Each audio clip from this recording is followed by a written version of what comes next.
Good afternoon, everybody, and welcome back to Robotive JT. Out here cruising around in the Jeep Gladiator, another one of those little POV type videos. I've kind of made some adjustments on the camera, and I thought I would give it another try out here riding around just to see what you guys think.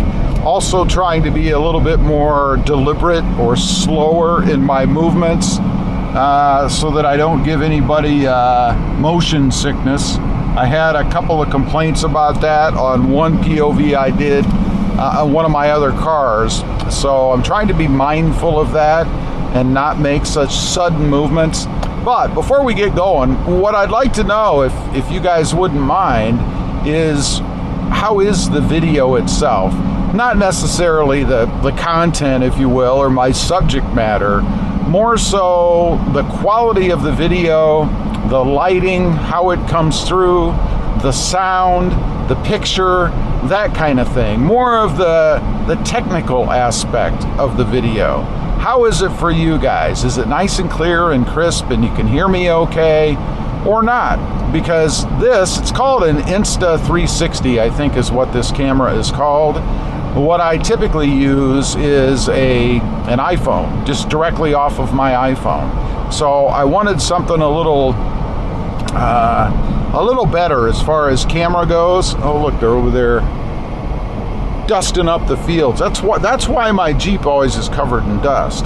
But anyway, I wanted something a little bit better when it comes to video quality and sound. And I know the sound on this is really good. Really tough to beat the sound, maybe too good. I know some people had said in one of my Tacoma videos that you could hear the fan in the background and it sounded like some kind of a jet or a spaceship or something, and they were curious as to why or what that was. And as it turns out, $3.29 a gallon here. We're cruising through a gas station. As it turns out, it picks up sound really, really well. So background noise, like a fan or whatever, comes through really strongly. Birds outside chirping, stuff like that. And I love when people complain about birds. It's like, you know, that's nature, man. I mean, I don't have any control over birds chirping. It's just kind of the way it is, right? So leave a comment. Let me know what you think of the more technical end of a video like this or with this new camera. Now, what I wanted to talk about, I actually do have a subject today, and it's back to daily driving the Jeep Gladiator. You know, recently I bought a Toyota Prius, and by the way, the channel for that, in case you're interested, it's the brand new redesigned Prius, is Hybrid Now. It's all about that car, and I've got to say, I love that car. It is awesome. Everything about it so far. I can't find anything really to not like. So check that out, and don't forget, subscribe here too if you haven't before. But in getting that new car, it's kind of taken away some of the duties of the Jeep Gladiator. You know, I used to use this as my errand running, daily driving vehicle, even though it doesn't get the greatest fuel economy. Let's check that right now. Let's see where we're at. Always takes me a minute to wade through the screen here. I can never remember where it is. Let's just go on through. 203 degree oil temperature, 30 psi oil pressure, 56% oil life left, 13.9 volts. I guess it wasn't there. Let's go back up here and go over one. Nothing there. Boy, it's embarrassing when you can't find what you want. You know what I mean? Let's go down again. Let's try this. We get the tack, we get the off-road stuff. Nothing there. Let's go down again. Fuel economy. There we go. You guys can see, I think, I hope, I'm getting 14.4 miles per gallon. And the whole point of my going to that was to kind of let you know why I'm driving the Prius more, and that is fuel economy. Even though I love to drive the Jeep Gladiator, don't get me wrong. I mean, obviously I'm in it right now, so fuel economy is not stopping me from driving the Gladiator, but I love to drive the new car too. Here's one of those I need to go slow kind of things. There we go.